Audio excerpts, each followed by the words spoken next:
Welcome to my cooking show. It's my cooking show. Yeah. Welcome to my cooking show. I'm pretty broke this week, so these are all the ingredients that I could get for my landlord. You're gonna need cutting board, bread, blueberries, peanut butter, knife, plate. So these are some authentic frozen blueberries. What you're going to want to do is borrow some blueberries from somebody you know, some frozen blueberries.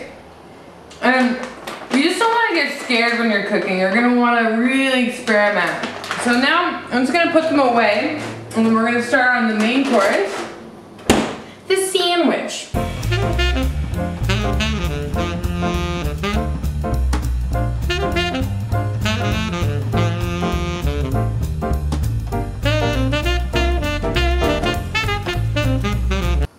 Mom, how do you make a peanut butter sandwich again?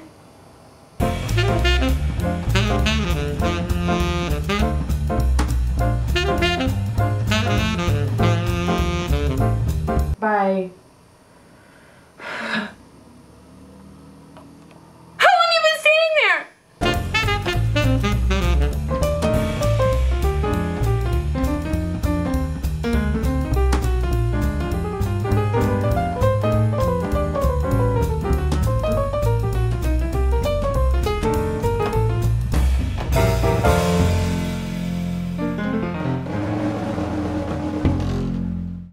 Want to try it?